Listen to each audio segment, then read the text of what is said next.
Olá, hoje teremos mais uma edição do nosso quadro Lendo Histórias de Terror. E a história de terror de hoje é de autoria de Lígia Fagundes Telles, uma grande escritora brasileira. Essa história é pouco conhecida e é bem curtinha, mas ela deixa várias possibilidades, várias teorias aí no ar. Ela se chama A Presença. Antes de eu começar a narração da história, por favor, verifique se você está inscrito no canal e já curta o vídeo para eu saber que vocês gostam desse conteúdo e continuar trazendo ele aqui. Quando eu terminar a leitura, eu também comentarei algumas ideias, algumas análises que eu fiz dele, coisas que nós podemos inferir, porque afinal, sempre que lemos um conto de terror, várias coisas chamam a nossa atenção e alguns mistérios permanecem em segredo. Quando entrou pela Alameda de Pedregulhos e parou o carro defronte do hotel, o casal de velhos que passeava pelo gramado afastou-se rapidamente e ficou espiando de longe. O velho porteiro, que o atendeu no balcão de recepção, também teve um movimento de recuo. Ele pousou a mala no chão e pediu um apartamento. Por quanto tempo? Não estava bem certo. Talvez uns 20 dias ou mais. O porteiro examinou-o da cabeça aos pés. Forçou um sorriso paternal, disfarçando o espanto com uma cordialidade exagerada. Mas o jovem queria um apartamento? Ali? Naquele hotel? Mas era um hotel só de velhos, quase todos moradores fixos, antiquíssimos. Que graça um hotel desses podia ter para um jovem? Depois das 9 da noite, silêncio absoluto, porque todos dormiam cedíssimo. E a comida? Tão insípida, sem gordura, sem sal, com pratos, sem nenhuma imaginação, dentro de dietas rigorosas. Eram todos velhos e os velhos têm problemas de saúde, tantas doenças reais e imaginárias. Artritismo, bronquite crônica, asma, pressão alta, flebite, enfisema pulmonar, sem falar nas doenças mais dramáticas. Ocioso enumerar tudo, a própria velhice já era uma doença. Um jovem, assim saudável, passar suas férias num hotel tão frio, o que mais parece um hospital? Nos hospitais, ao menos, havia uma esperança, a dos pacientes serem curados. Mas a doença da velhice era sem cura, e com um agravante de piorar com o tempo. Injusto oferecer-lhe esse quadro de decadência que, apesar de mascarada, pois os hóspedes pertenciam à burguesia, era por demais deprimente. O prazer com que a juventude se vê refletida no espelho. Mas a velhice, ali, concentrada, chegava a ser tão cruel que os espelhos acabaram por ser afastados. Na última reforma, foram removidos os espelhos que apresentavam o sinal mais acentuado da decomposição. Nas manchas porosas e bordas amarelecidas, contraídas sobre o cristal como um fino papel queimando brandamente. Com esses, foram levados também os espelhos maiores da sala de refeições e que ainda estavam em bom estado. A substituição nunca foi providenciada e nem se voltou a falar no assunto. Mas seria mesmo preciso? Era evidente o alívio dos hóspedes livres daquelas testemunhas geladas, captando-os em todos os ângulos. Mais do que suficiente os espelhos menores dos banheiros, apenas para o essencial, como uma barba ou um penteado. Um irrisório carmim. E a quantidade de espelhos na inauguração do hotel? Estaria o jovem com disposição para ouvir mais? Bem, tinha sido há 50 anos. Nessa época, não passava de um rapazola que ajudava a carregar a bagagem. As famílias chegavam com os carros pojados de malas, caixas, pajéns, crianças, bicicletas. Nas longas temporadas de verão, a piscina, que ainda se conservava apesar dos rachões, ficava fervilhante. As danças até de madrugada, o jogo e as competições na quadra de tênis, as cavalgadas pelo campo. O hotel dispunha de ótimos cavalos, charretes e tudo mais. Mas aos poucos, os hóspedes mais velhos foram dominando à medida que os mais jovens começaram a rarear. Não sabia explicar o motivo. O fato é que a transformação, embora lenta, fora definitiva. Um hotel mausoléu. Que jovem podia se sentir bem num hotel assim? Se ele prosseguisse pela mesma estrada por onde veio, Alguns quilômetros adiante, encontraria um hotel excelente. Tinha várias setas indicando o caminho. Ficava num bosque bastante aprazível e, pelo que ouvira contar, o ambiente era alegre, jovial. Por outro lado, o jovem tirou os documentos do bolso da jaqueta de couro e colocou-os no mármore do balcão. Queria um apartamento nesse hotel e só não insistiria se o regulamento tivesse uma cláusula que proibisse um jovem de 25 anos de se hospedar ali. O velho porteiro passou as pontas dos dedos vacilantes na gola poída do uniforme pardo. Já não sorria quando examinou os documentos do recém-chegado. Devolveu-os. Os olhos de um azul pálido estavam frios. Talvez não tivesse sido suficientemente claro. Talvez. Mas o fato é que se ele não se importava com a presença dos velhos, era bem provável que os velhos se importassem e quanto com a sua presença. Tão fácil de entender, como um jovem assim sagaz não entendia. Os velhos formavam uma comunidade com seus usos e costumes. Uniram-se, e a antiga fragilidade, tão agredida além daqueles portões, foi se transformando numa força, num sistema. Eram seres obstinados.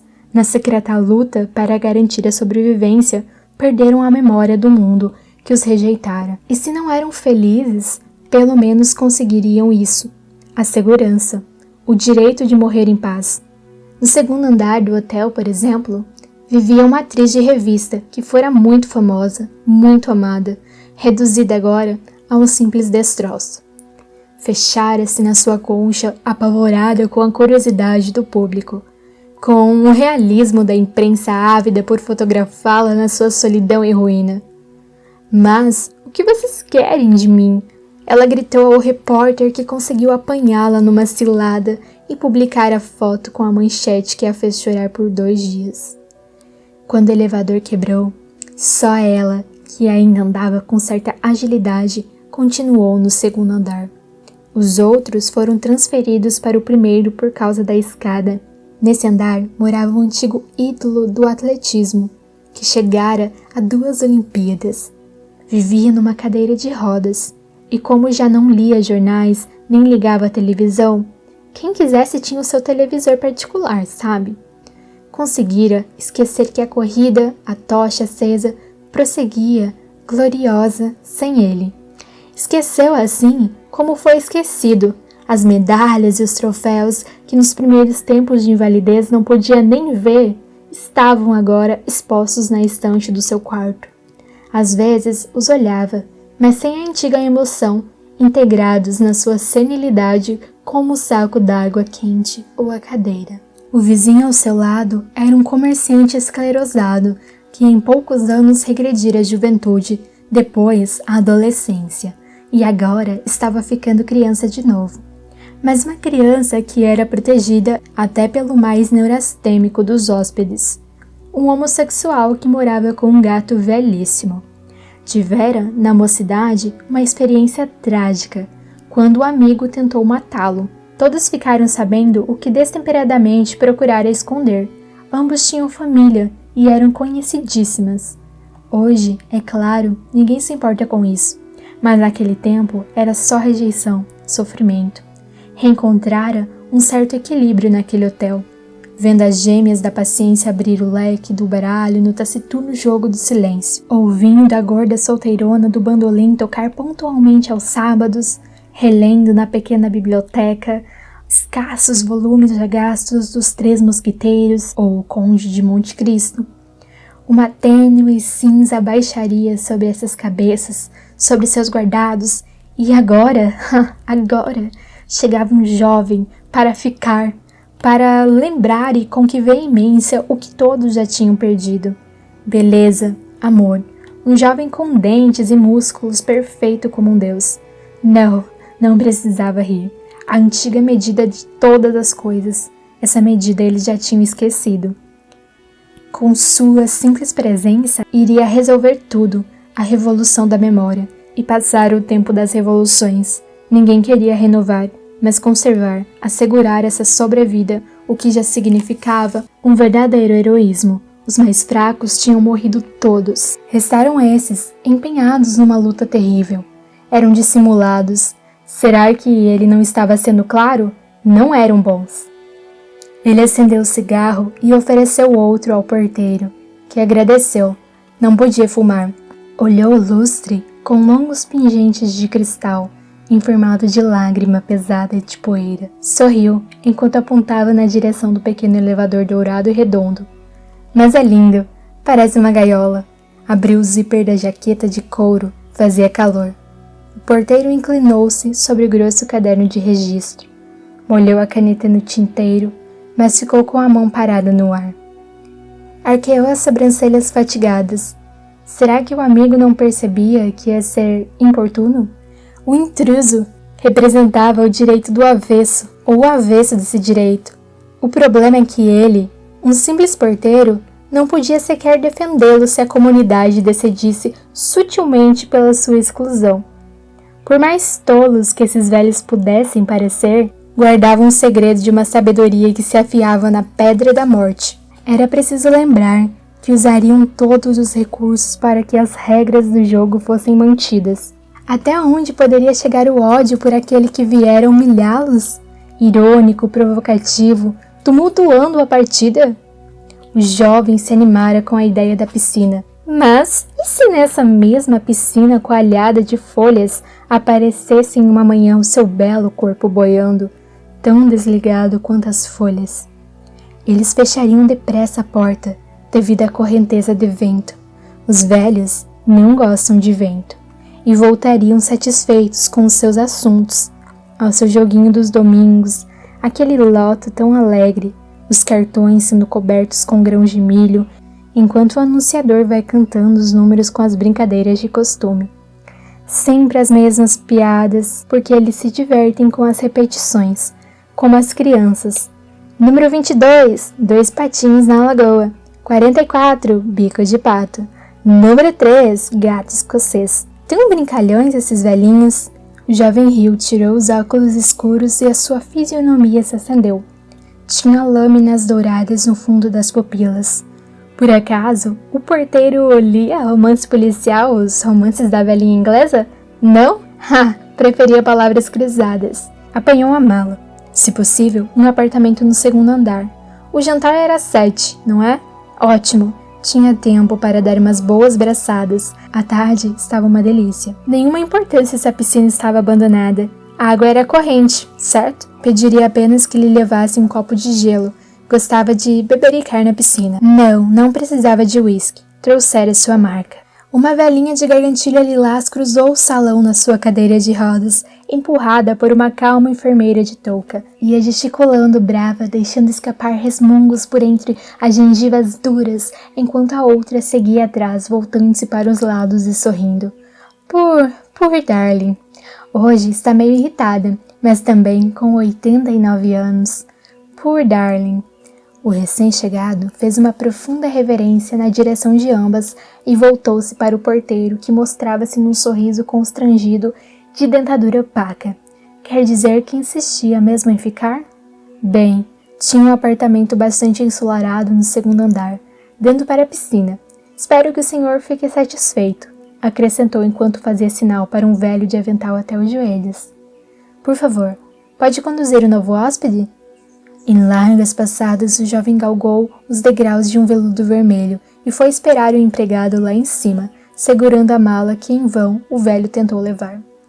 Quando entrou no apartamento, seguido pelo empregado com o seu molho de chaves, aspirou, com uma expressão de prazer esmaecido, perfume que parecia vir dos móveis antiquados. Lavanda? E perguntou enquanto abria a mala se por ali não havia fantasmas. Sempre sonhara com um hotel fantasmas. Os fantasmas somos nós, respondeu o velho e riu alto. Tirou a garrafa de uísque da mala e ligou o rádio. Quando subiu ao trampolim, notou um vulto que o espiava através da cortina rendada de uma das janelas. Baixou o olhar divertido para a água de um verde profundo, onde as folhas boiavam no ondulado calmo. Abriu os braços, saltou. Enquanto nadava de costas, entreviu uma cabeça branca na fresta de uma janela do primeiro andar. Logo apareceu outra cabeça, de homem ou de mulher, não se sabe, que ficou um pouco atrás, na sombra. Chegou-lhe vagamente o fiapo triturado de uma discussão, antes que a janela se fechasse com força. Ele deitou-se no banco de pedra e ali ficou de braços pendentes, a tanga velha escorrendo a água, os olhos cerrados. Passou cariciosamente as pontas do dedo no peito onde os pelos dourados de sol já começavam a secar. Riu, silenciosamente, enquanto apanhava o copo que deixara no chão. Seus movimentos se fragmentavam em câmera lenta, calculados. No jantar, antes mesmo de provar a comida, despejou o sal, o molho inglês, a pimenta e bateu palmas vigorosas para os 3 velhos músicos, um pianista, um violonista e o careca do rabecão, que tocaram antigas peças que alguns hóspedes, poucos hóspedes, ouviram imperturbáveis. O jovem achou um certo amargor na goiabada com queijo. Ao se deitar, depois de ter tomado chá servido às 21 horas, ele já não se sentia bem. Esse conto que eu li é o conto A Presença e ele está presente neste livro aqui de Lídia Fagundes Telles. Conforme vocês perceberam, ele é um conto bem curto, mas ele traz uma significação inexplicável. Isso porque há vários detalhes ali que podem nos levar a crer diferentes coisas. Por exemplo, que esses velhos de certa forma existiam mesmo, que esse hotel existia e que quando esse menino chega lá, por ele ser jovem, os velhos não querem a sua presença. Então isso retoma o título do livro, A Presença, se referindo a essa presença do menino. E por isso esses velhos teriam o envenenado, né? Porque nós vemos ali um trecho que diz que ele sentiu um gosto amargo na goiabada lá com queijo. E é legal porque também há uma referência ali a Agatha Christie. E nós sabemos que quando ele fala, por acaso você lê os romances da velhinha inglesa? A velhinha inglesa é a Agatha Christie, os romances policiais dela são bem conhecidos, especialmente porque muitos dos culpados matam por meio do veneno. Ademais, nós lembramos bem que o porteiro diz que o menino não estava entendendo muito bem, porque aqueles velhos que restaram ali não eram quaisquer velhos, eram os velhos que não eram bons e por isso eles tinham a sua sobrevivência assegurada de certa forma, como se eles já tivessem se livrado de alguém, como se eles já tivessem feito algo. Então, isso me deixou uma ideia de que de repente, não sei, aquele hotel poderia não ser um hotel apenas, sabe, destinado a pessoas mais velhas, mas de repente uma forma de prisão para essas pessoas que eram bandidas quando eram mais jovens ou até mesmo já velhas. E há também a possibilidade daquele hotel ser um hotel fantasma, porque nós não sabemos como esse menino encontra esse hotel. E esse hotel tem um acesso muito difícil, então nós vemos que ele atravessa a Alameda, atravessa vários pedregulhos, é dito isso no início da história, para chegar até lá. E, enfim, o hotel tem aquela cara de abandonado, que lembra bastante aqueles cenários góticos, da fachada descascando, o elevador que não funciona mais. E aí, esse menino até mesmo pergunta depois para aquele cara que trabalha lá se há fantasmas naquele hotel. E o cara fala para ele que sim, os fantasmas são eles. É claro que pode ser apenas uma analogia à velhice, mas também deixa algo ali no ar. E eu também fiquei pensando se esse hotel não era uma espécie de portal e que esse jovem ele teria morrido antes de ir para lá. E ele foi para lá para descobrir que ele estava morto. Então, quando acontece esse jantar e que ele sente esse gosto amargo, ele estava entendendo que ele já estava morto. E eu digo isso porque não há outro motivo muito evidente de por que ele ter entrado nesse hotel, a não ser que fosse aquele outro motivo de ele estar procurando uma aventura num hotel que era dito que era mal assombrado. Mas, enfim, eu creio que também pode ser isso. E aí é interessante porque é natural que as pessoas morram, né? Esse é o ciclo da vida. Só que naturalmente, no mundo das ideias, digamos assim, isso deveria acontecer somente quando elas estivessem bem velhas, de forma natural. Enfim, então talvez por isso que é estranho esse jovem querer ficar nesse hotel de velhos. Mas eu quero saber também a sua opinião. O que você acha desse conto? O que você entendeu? Qual foi a ideia que você tirou dele? Qual é a sua leitura? Então conta pra mim nos comentários. Curta o vídeo se gostou e vejo vocês no próximo Lendo Histórias de Terror. Ah, lembrando que eu vou deixar o link de outros vídeos que eu já gravei para esse quadro ali na descrição e no primeiro comentário fixado.